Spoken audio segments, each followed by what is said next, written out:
Nagrajenci letošnji na razlogi. Najprej nagrada občine gre letos v vrste plavalnega kluba Slovenske Konjice in KVIAZ in tudi občinski svet je prepoznal njihovo dejavnost in njihov prispevek najprej pri pomoči gibalno oviranim, s katerimi se potapljajo. Celo pred letom ali dvema so prvi na svetu opravili potop pod ledeno površino.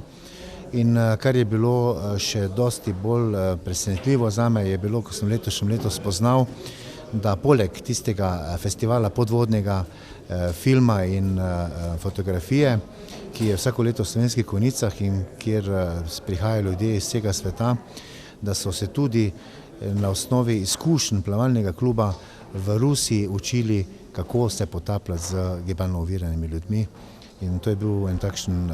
mejnik v razmišljanju, v mojem razmišljanju, da dam predlog za nagrado občine ravno plavalnemu klubu Slovenske Konjice. Bronasti grb gre tokrat v roke v športne vrste, in sicer gospodu Stojanu Finku, dolgoletnemu trenerju košarkaric, ki je v okviru košarkarskega kluba Konjice vrsto let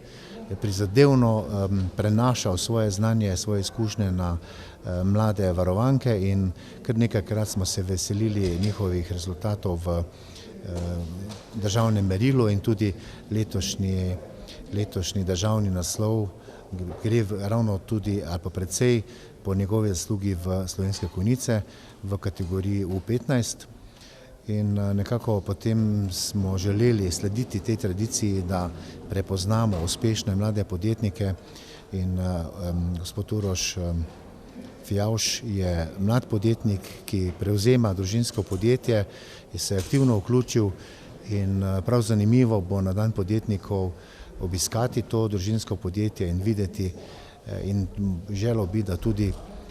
širše javnost spozna, da to podjetje zaposluje več kot 100 ljudi, kar je vsekakor v današnjih časih vredno vse pohvale. No, pri Zlatem grbu sem trdno prepričan, da je prav, da prepoznamo to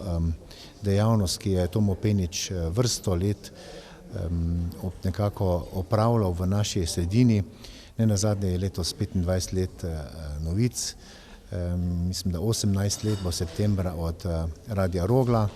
20 let je minilo od tega, kar so se v Konjicah in v Zrečah odvijala likovna prijateljevanja in nenazadnje letošnja postavitev kipa Ivanu Minatiju ravno pred stavbo Konjic je tudi pripomogla ogromno k promociji, predvsem pa samih Konjic in pa občine. In še nekaj, kar je bolj bistveno, da nekako pozitivno misel prinaša v Dravinjsko dolino in to je bilo tudi po mojem odločilno, da se je občinski svet soglasno odločil, da gre Zlati grb v roke gospodu Tomu Peniču. No, pri nazivu častni občan je pa v bistvu zelo težko v nekaj stavkih povedati vse, kar je gospod Tone Oftentavšek doprinesel k razvoju in tudi k ugledu občine Slovenske Konjice. Dejstvo je, da je skoraj 50 let podjetnik, uspešen podjetnik je iz nič nekako pripravil podjetje Oplast do skoraj 200 zaposlenih, kolikor jih ima danes, da je več kot 40 let aktiven in uspešen predsednik Sveta krajevne skupnosti, da je dolgo leta deloval v okviru Obrtno-podjetniške zbornice in da praktično od zadnjih 20 let, odkar je občina Slovenske Konjice v današnji obliki, je tudi ves čas aktiven v lokalni politiki in nasploh je ogromno pripomogel k temu, da smo marsikatero dobro stvar nekako uspeli postaviti v naših krajih. In ja, jaz sem prepričan, da gre naziv častni občan v prave roke.